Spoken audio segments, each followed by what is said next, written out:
bottom line, if you want to stop fighting with your partner, you have to stop being so defensive.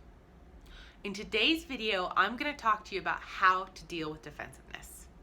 My name is Valerie, and I'm a licensed clinical social worker and a relationship expert, and I help couples stop fighting and start communicating. So in today's video, I want to talk to you about how to defeat defensiveness. In my last couple of videos, I talked about why defeating defensiveness is so important and how to identify defensiveness. But in today's video, what I want to do is I want to talk to you about how to actually deal with it.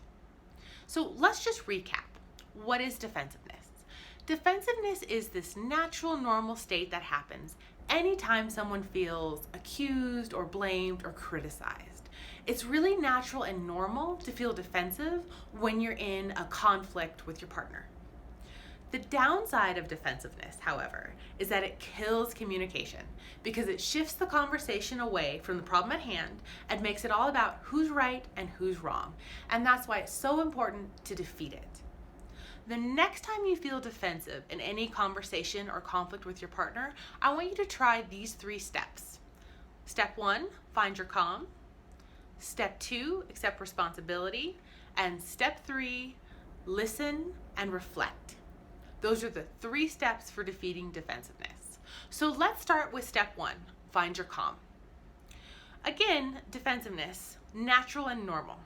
It's also natural and normal when you're feeling defensive to feel anxious, frustrated, upset. And anytime we're in that emotional state, we become more reactive and less responsive. So that's why the first step in defeating defensiveness is to actually find your calm. Come back to a state of wise mind where you can respond to your partner instead of just reacting to them. So there are lots of different ways to find your calm. One of the easiest and most simple ways to find your calm is deep breathing. Take some deep breaths. Calm your body and calm your mind. You could also find your calm by relaxing your body, shaking it out, unclenching your muscles and letting your body relax. And if you're extremely upset, if things feel really heightened, you can find your calm by taking a break. Take a break, communicate to your partner that you need to cool down, take a walk, and get your mind off of things. It's always okay to take a break during a conflict. So that's that first step. Find your calm. Second step for defeating defensiveness, accept responsibility. In a nutshell, accepting responsibility means acknowledging your role in the conflict. Now, it's important to remember that you don't have to agree with your partner in order to accept responsibility. Accepting responsibility is really acknowledging your partner's feelings, validating your partner's thoughts and feelings, and accepting responsibility for any negative emotions that your partner might have. It's so easy to accept responsibility for their feelings, even though you don't agree with the complaint, right, or what your partner's saying. A side benefit of accepting responsibility is that it's going to put your partner at ease. If you accept responsibility, you're going to end that defensiveness cycle right then and there. And step 3 of defeating defensiveness is learning how to listen and reflect.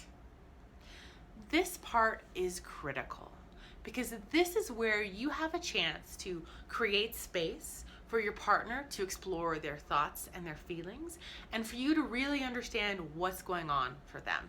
So when you're listening and reflecting, don't be afraid to ask clarifying questions or make clarifying statements. A great example of a clarifying statement or a clarifying question is, tell me more. Help me understand. What are you feeling right now? Those are all examples of clarifying questions that you can ask your partner to help you really understand where they're coming from. And as you're listening to your partner, take time to reflect.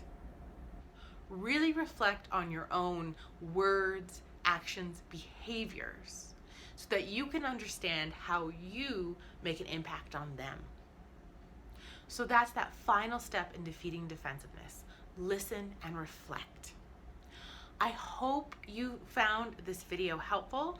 Next time you find yourself in a conflict with your partner, try using these 3 steps. And if defensiveness is a struggle in your relationship, check out my other 2 videos on defensiveness.